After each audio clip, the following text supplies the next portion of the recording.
तो मैं ग्रेजुएट हो गया। तो मैंने कहा अब पिताजी के फंदे से मुक्ति मिल गई, लेकिन मुझे पता ही नहीं था क्या घटना होने वाली है। 7 दिन बाद एक दिन ना संडे के दिन, मंडे के दिन मेरे पिताजी सुबह 8 बजे मेरे रूम में आए और मुझे क्या बोला, पौने 10 बजे तक एकदम तैयार हो जाना, तेरे लिए मैंने नौकरी फाइनल कर दी है, 12 घंटे की नौकरी करनी है, 750 रुपए मिलेंगे।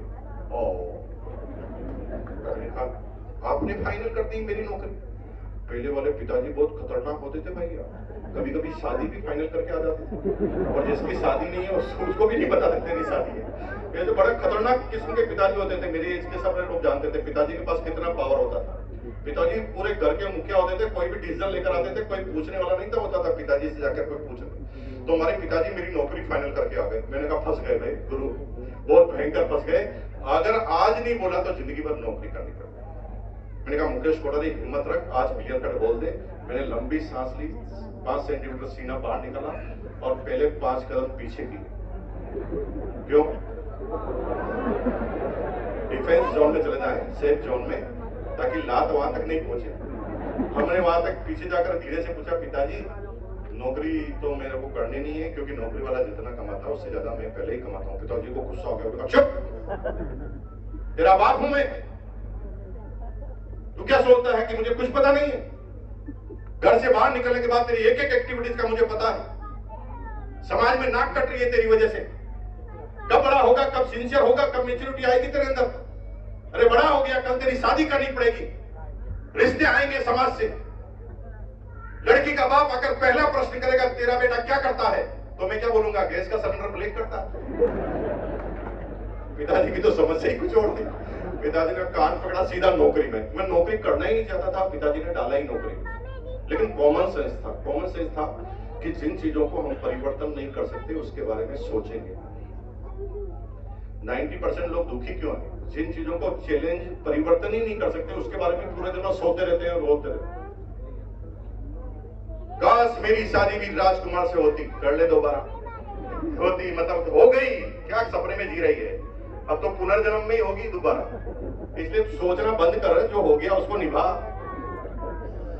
काश मैं भी लंदन में पैदा होता, मर जा, ले ले पुनर्जन्म। तू ले नहीं सकता, हो गया पुनर्जन्म, तेरा ध्यान नहीं कर सकता भाई। जो परिवर्तन नहीं कर सकता, ये मर गया उसके लिए रो रहे, वो जी गया, अरे यार जो तुम्हारे हाथ में नहीं है उसके बारे में तुम परेशान होकर क्यों टाइम खराब कर रहे हो? इमोशन है थोड़ी देर के लिए, ठीक है, इंसान है तो इमोशन होते हैं हमारे अंदर, लेकिन थोड़ी देर बाद तो आप सीधी रूपरेखा में आएंगे ना वापस। इसे जिंदगी कहते हैं। जिंदा रहोगे तो कुछ ना कुछ तो देखना पड़ेगा। जिंदा रहोगे तो आंखों से विश्व युद्ध भी देखना पड़ेगा, पाकिस्तान का युद्ध भी देखना पड़ेगा, मरते हुए भी देखना पड़ेगा, जीते हुए भी देखना पड़ेगा। आंखें खुली रहेगी तो देखना पड़ेगा। और जीवन में चाहते कि कोई कष्ट ना हो तो तरीका है मेरे पास, 90 माले पे जाओ, कूद जाओ, सारी समस्या खत्म। अरे समस्या इसलिए है कि हम जिंदा हैं। जिंदा रहोगे तो चैलेंज तो आएंगे ना भाई, थोड़े बहुत छोटे में चैलेंज आएंगे। जिंदा रहोगे तो देखने पड़ेंगे, इसके अलावा कोई तरीका नहीं है। ये कॉमन सेंस आपके पास होना चाहिए। तो अब मैं नौकरी करने लगा। मैंने कहा नौकरी तो हम छोड़ नहीं सकते, तो अब क्या करें? तो नौकरी करता था, नौकरी भी अलग तरीके से करता था। सारे बच्चे जल्दी काम से फ्री होकर चाय की केबिन पर जाकर चाय की चुस्की लेते थे। मैं जब भी जल्दी फ्री होता था तो बॉस की केबिन में जाता था। सारे बच्चे मुझे उल्लू का पट्टा कहते थे, अरे बॉस की केबिन में जाएगा तो बॉस एक्स्ट्रा काम बता देगा जिसका तुझे पैसा भी नहीं मिलेगा, कम से कम रिलैक्स होने के लिए चाय की केबिन पे आ जा। कॉमन सेंस था। मैं उस जमाने में भी अपने दोस्तों से कहता था, जो बनना है वहां जाना होगा। हेलो हेलो, क्या बोलता था? जो बनना है वहां जाना होगा। अगर आतंकवादी बनना है तो लादेन के पास जाना होगा, खिलाड़ी बनना है तो मैदान में जाना पड़ेगा, खाना बनाना है तो किचन में जाना पड़ेगा, बॉस बनना है तो बॉस की केबिन में जाना पड़ेगा, और आरसीएम का डायमंड बनना है तो आरसीएम की सेमिनार में आना होगा।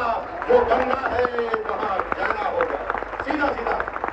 अगर आप कुछ चीज बनना चाहते हैं और वहां नहीं जा पा रहे हैं तो आपके आसपास के लोगों को चेक करो, उसी की वजह से आप नहीं जा पा रहे।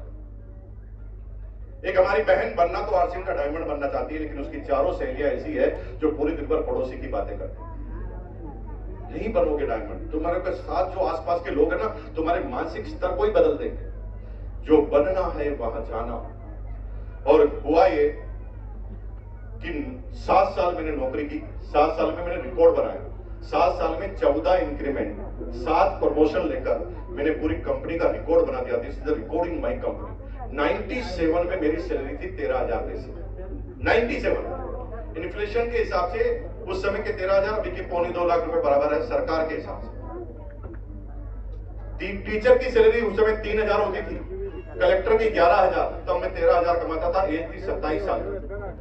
27 साल में जब ज्यादा सफलता मिली तो मेरे अंदर एक बीमारी आ गई। बीमारी का नाम था ईगो, घमंड आ गया। मुझे लगता था कि दुनिया का सबसे समझदार आदमी मैं हूं। मैं अपने बाप की बात भी नहीं सुनता। मुझे लगता था पिताजी से भी ज्यादा समझदार, क्योंकि पिताजी की इनकम मेरे से कम। इतना ईगो आ गया था कि मैं हर व्यक्ति की इनकम से उसका क्राइटेरिया नापता था। मुझे लगता था कि जिसकी इनकम कम है वो आदमी कम दिमाग का। इस तरह के रूपरेखा में मैं गुजर रहा था। जीवन ठीक ठाक चल रहा था। मेरे पास खुद का स्कूटर था, एलएमएल वेस्पा 150 एनबी। वो स्कूटर आज भी है मेरे पास, आज भी है। मैंने ना 25 करोड़ रुपए के मकान में स्कूटर का मंदिर बना रखा है, भगवान का नहीं बनाया। भगवान का नहीं बनाया। लोग पूछते भगवान का क्यों नहीं बनाया? मैंने कहा भगवान तुम्हारे मंदिर में रहेगा क्या यार भाई? भगवान के लिए तो पूरी दुनिया ही मंदिर है। ईश्वर को तुम अपने घर में रखना चाह रहे हो? अरे ईश्वर तो जन्मदाता है, सृष्टि का निर्माता है, ये पूरा ब्रह्मांड उसका घर है। तुम ईश्वर का क्या घर बनाओगे? हमने मंदिर बनाया स्कूटर का। क्यों बनाया? पूछो क्यों? थोड़ा तेज पूछो क्यों? मैंने स्कूटर का इसलिए बनाया कि जब मैंने आरसीएम चालू किया ना, सबने मना किया स्कूटर को छोड़कर। सबने, मैं जिसके भी पता चलता सब मना करते थे, लेकिन मेरे स्कूटर को कहता था प्लान बताने चले, चल एक ही बार में स्टार्ट करूं। मैंने कहा यार गुरु तो ये है, ये सारा कभी मना नहीं किया निर्जीव आदमी ने। और मैंने उसको गुरु बनाया, उसका मंदिर बनाया, 25 करोड़ के मकान के सामने ले जाकर रखा। जब भी घर से निकलता हूँ तो स्कूटर को प्रणाम करके निकलता हूँ। कोई आया मेरे घर पर? यहाँ पर कोई है? और इतने लोग आए, वेरी गुड। तो जो लोग नहीं आए मैंने उनको निमंत्रण करता हूँ कि आप आइए, जब भी भिलवाड़ा आए तो मेरे घर पर जरूर आइए। यहाँ तो आपको घुसते ही 150 रुपए ले लिए गए होंगे चालान के थ्रू, वहाँ फ्री है, नाश्ता भी फ्री में होता है वहां पर। और मेरे वहां रहने की जरूरत नहीं है। जैसे मैं नहीं हूं ना भिलवाड़ा में, क्योंकि मैं अक्सर बाहर रहता हूँ सैटरडे संडे, तो मैं नहीं भी हूं तो आप जाइए। जैसे किसी भी ऑटो वाले को भिलवाड़ा बोलिए मुकेश जी के घर जाना, वो आपको लेकर आएगा। और गेट पे आके कुछ नहीं बोलना, ऐसे सावधान खड़ा होना और बोलना है जय आरसीएम, अंदर खींच लेंगे आपको। 4 आदमी इसी के लिए रखे है ना, ये आपका प्रमाण पत्र है, अलग से आपको कुछ लेने की जरूरत नहीं। जय आरसीएम बोलोगे सीधा अंदर, ठीक है जी। तो निमंत्रण स्वीकार है, जरूर आइए भिलवाड़ा, बहुत अच्छा लगेगा आपको। तो खुद का स्कूटर, गाड़ी इधर उधर जाने के लिए कंपनी देती थी, गाड़ी का मकान का किराया कंपनी देती थी, सारी सुख सुविधाएं देती थी, साल में एक बार घूमने भी भेजती थी कंपनी, सब कुछ जीवन में ठीक ठाक। और यहीं से आपका प्रश्न चालू होता है, क्या सब कुछ ठीक ठाक होता है तो आरसीएम कर लेना चाहिए? ये तो वो कह रहे हैं, यस जो कर रहे हैं। मैं प्रश्न पूछ रहा हूं उनसे कि जो अभी आरसीएम ज्वाइन नहीं किया है और उनकी जिंदगी ठीक ठाक चल रही है, 2-3 लाख रुपए महीने के कमा रहे हैं, प्रश्न पूछ रहा हूं क्या सब कुछ ठीक ठाक है तो आरसीएम कर लेना चाहिए? तो उत्तर आता है कि यार आरसीएम तो वही करता है जिसके पास कोई काम नहीं होता है या जिसको ज्यादा पैसों की जरूरत होती है। तो आपको बता दूं कि 2.25 लाख रुपए आज के हिसाब से इनकम थी। मेरी अपलाइन जिसने मुझे ज्वाइन कराया उसकी इनकम थी 17,000। और उनको जिन्होंने ज्वाइन कराया था बेरुदन करवा जी, जिनके पास कपड़े की 2 फैक्ट्रियां थी, और उनके ऊपर थे बीसी चावड़ा जी, केसी चावड़ा जी, जिनका 100 करोड़ का टर्नओवर उस जमाने में। तो प्रश्न पैदा होता है उन्होंने और हमने आरसीएम क्यों किया?